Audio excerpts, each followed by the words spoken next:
شہزادی کی خاموش درد بھری کہانی۔ محل کی اونچی دیواروں کے اندر ایک شہزادی رہتی تھی، لیکن وہ شہزادی کبھی ہنستی نہیں تھی۔ لوگ کہتے تھے کہ شہزادی کے پاس سب کچھ ہے، سونا، چاندی، تاج، کپڑے، نوکر، مگر جو چیز اس کے پاس نہیں تھی وہ تھی اپنی مرضی سے جینے کی اجازت۔ شہزادی کا نام عریشہ تھا۔ عریشہ بادشاہ شہریار کی اکلوتی بیٹی تھی۔ پوری سلطنت میں اس جیسی خوبصورت، سلیقہ مند اور سمجھدار شہزادی کوئی نہیں تھی۔ اس کی آنکھوں میں عجیب سی گہرائی تھی، ایسی جیسے وہ بہت کچھ کہنا چاہتی ہو مگر کہہ نہیں پاتی۔ اور سچ بھی یہی تھا۔ عریشہ بچپن سے ہی خاموش تھی، نہ اس لیے کہ وہ بول نہیں سکتی تھی، بلکہ اس لیے کہ اس کی بات سننے والا کوئی نہیں تھا۔ ایک ایسی بچپن جو کبھی بچپن نہ بنا۔ جب عریشہ صرف 6 سال کی تھی، اس کی ماں ملکہ زہرا اس دنیا سے چلی گئی۔ محل کے رنگ اسی دن پھیکے پڑ گئے تھے۔ بادشاہ شہریار نے اپنا غم تاج کے نیچے چھپا لیا اور شہزادی نے اپنا غم خاموشی میں۔ اس دن کے بعد عریشہ نے رونا بھی کم کر دیا۔ اسے سکھا دیا گیا، شہزادی ہو رونا نہیں ہوتا، شہزادی ہو سوال نہیں کرتی، شہزادی ہو بس حکم مانتی ہے۔ اور وہ مانتی رہی۔ صبح اٹھ کر تعلیم، پھر ادب اور روایات، پھر مہمانوں کے سامنے مسکرانا، جبکہ دل کے اندر صرف سناٹا ہوتا۔ خاموشی جو چیخوں سے زیادہ بھاری تھی۔ عریشہ اکثر رات کو اپنے کمرے کی کھڑکی کے پاس کھڑی ہوتی۔ نیچے شہر کی روشنیاں ہوتیں، لوگ ہنس رہے ہوتے، بچے کھیل رہے ہوتے۔ وہ سوچتی، کیا میں بھی کبھی عام لڑکیوں کی طرح ہنس سکوں گی؟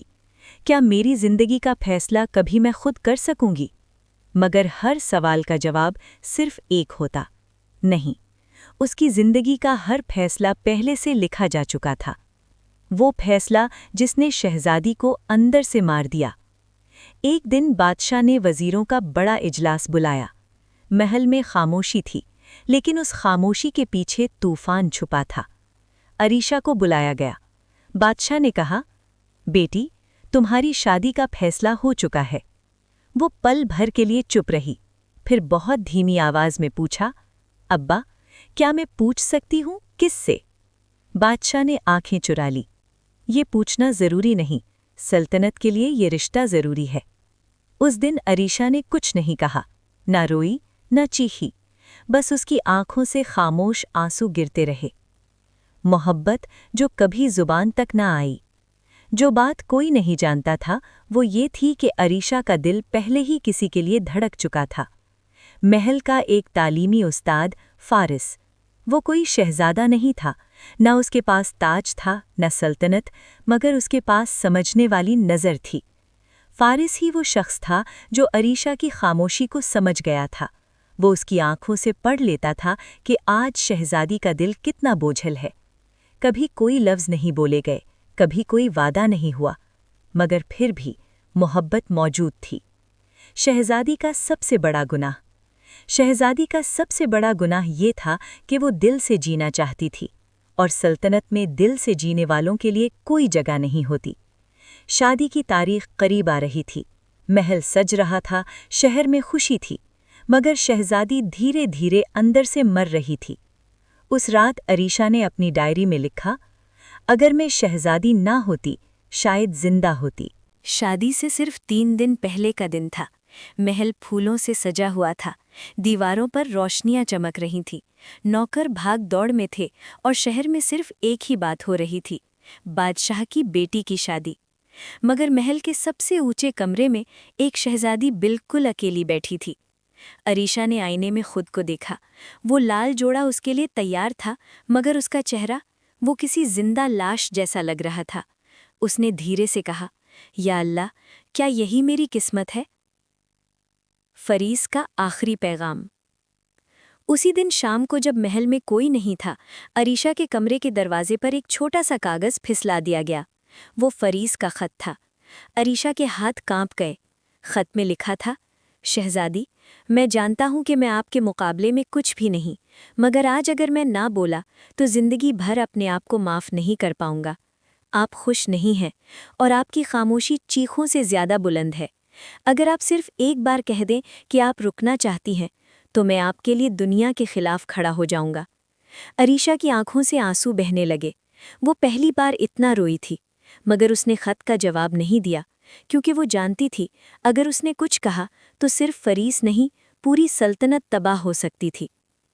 شہزادی کا خاموش فیصلہ۔ اس رات عریشہ نے اپنی ڈائری بند کر دی، اور پھر اس نے ایک خاموش فیصلہ کر لیا۔ صبح ہونے سے پہلے جب محل سو رہا تھا، عریشہ نے اپنا سامان نہیں اٹھایا، نہ کوئی زیور، نہ کوئی لباس، بس اپنی ماں کی دی ہوئی تسبیح لی اور محل کے پچھلے دروازے سے نکل گئی۔ شہزادی بھاگ نہیں رہی تھی، وہ بس زندہ رہنا چاہتی تھی۔ شہر کی گلیوں میں ایک شہزادی۔ عریشہ نے پہلی بار محسوس کیا کہ ہوا کیسی ہوتی ہے۔ کوئی پہچان نہیں، کوئی تاج نہیں، کوئی حکم نہیں۔ لوگ اسے عام لڑکی سمجھ کر گزر جاتے، اور یہ اس کے لیے سب سے بڑی آزادی تھی۔ مگر یہ آزادی مہنگی تھی، کیونکہ شہر کے سپاہی ہر جگہ اسے ڈھونڈ رہے تھے۔ بادشاہ کا ٹوٹا ہوا تاج۔ صبح جب بادشاہ شہریار کو پتہ چلا کہ شہزادی غائب ہے تو پورا محل سن رہ گیا۔ بادشاہ نے پہلی بار اپنی زندگی میں تاج اتار کر زمین پر رکھ دیا۔ اس کی آواز کانپ رہی تھی۔ میں اپنی بیٹی سے صرف بادشاہ کی طرح ملا، کبھی باپ بن کر نہیں۔ اس دن بادشاہ نے سمجھا، سلطنت بچ سکتی ہے مگر بیٹی نہیں ملتی دوبارہ۔ فریس اور سچ کا امتحان۔ فریس کو جب پتہ چلا کہ عریشہ چلی گئی ہے تو اس نے محل چھوڑ دیا۔ لوگ کہتے ہیں اسے شہر کے باہر دیکھا گیا، جہاں وہ ایک بیمار لڑکی کا خیال رکھ رہا تھا۔ کوئی نہیں جانتا تھا کہ وہ لڑکی کون ہے۔ شہر سے دور پہاڑوں کے درمیان ایک چھوٹا سا گاؤں تھا۔ وہیں ایک غریب سی جھوپڑی میں ایک لڑکی بیمار پڑی تھی۔ اس لڑکی کا نام کوئی نہیں جانتا تھا، مگر اس کی آنکھوں کی خاموشی بہت کچھ کہتی تھی۔ وہ عریشہ تھی، شہزادی نہیں، بس ایک عام لڑکی۔ جب خاموشی پہچان بن گئی۔ فارس روز صبح اس جھوپڑی کے باہر بیٹھ کر دوا تیار کرتا۔ وہ کبھی سوال نہیں کرتا اور عریشہ کبھی جواب نہیں دیتی، مگر دونوں جانتے تھے یہ خاموشی اجنبی نہیں ہے۔ ایک دن فارس نے دھیرے سے کہا، تمہاری آنکھیں بالکل شہزادی جیسی ہیں۔ عریشہ کے ہاتھ کانپ گئے، اس کی آنکھوں سے آنسو گر پڑے۔ وہ پہلی بار بولی، میں شہزادی تھی مگر صرف نام کی۔ فارس کی آنکھوں میں آنسو آ گئے، وہ گھٹنوں کے بل بیٹھ گیا۔ کاش میں تمہیں بچا پاتا۔ عریشہ نے ہلکی سی مسکراہٹ کے ساتھ کہا، تم نے مجھے بھاگ کر نہیں، جینا سکھا دیا۔ بادشاہ کا آخری سفر۔ دوسری طرف بادشاہ شہریار نے تاج پہننا چھوڑ دیا تھا۔ وہ شہر شہر گاؤں گاؤں اپنی بیٹی کو ڈھونڈ رہا تھا، بادشاہ بن کر نہیں، باپ بن کر۔ ایک بزرگ نے اسے بتایا، پہاڑوں کے پاس ایک لڑکی ہے، بہت خاموش، بہت معصوم۔ بادشاہ کا دل زور سے دھڑکا۔ وہ ملاقات جو دیر سے ہوئی۔ جب بادشاہ اس جھوپڑی میں داخل ہوا تو اس نے عریشہ کو پہچان لیا۔ کمزور جسم، پھیکی مسکراہٹ، مگر وہی آنکھیں۔ بیٹی؟ بادشاہ زمین پر بیٹھ گیا۔ عریشہ نے اس کی طرف دیکھا، کوئی شکوہ نہیں، کوئی گلہ نہیں، بس اتنا کہا، ابا، اگر آپ نے پہلے مجھے سنا ہوتا تو شاید میں آج اتنی خاموش نہ ہوتی۔ بادشاہ پھوٹ پھوٹ کر رویا، مجھے معاف کر دو، میں نے سلطنت بچائی مگر بیٹی کھو دی۔ شہزادی کی آخری خاموشی۔ عریشہ نے فارس کی طرف دیکھا، پھر اپنے باپ کی طرف، دھیمی آواز میں کہا، اب مجھے کوئی ڈر نہیں، نہ شہزادی ہونے کا، نہ عام لڑکی ہونے کا۔ اس نے اپنی ماں کی تسبیح مضبوطی سے پکڑی اور آنکھیں بند کر لیں۔ شہزادی خاموشی کے ساتھ اس دنیا سے چلی گئی۔ بعد میں کیا ہوا؟ بادشاہ نے سلطنت چھوڑ دی، محل بند کر دیا گیا۔ اس نے ایک مدرسہ اور یتیم خانہ بنوایا جس کا نام رکھا عریشہ، شہزادی کی خاموشی۔ فارس نے زندگی بھر شادی نہیں کی۔ وہ روز اس گاؤں میں بچوں کو تعلیم دیتا اور کہتا، جو بول نہیں سکتا اس کی خاموشی ضرور سنو۔ کہانی کا پیغام۔ کبھی کبھی سب سے زیادہ درد ان لوگوں کے دل میں ہوتا ہے جو شور نہیں مچاتے، اور کبھی کبھی شہزادی ہونے سے بہتر ہوتا ہے انسان ہونا۔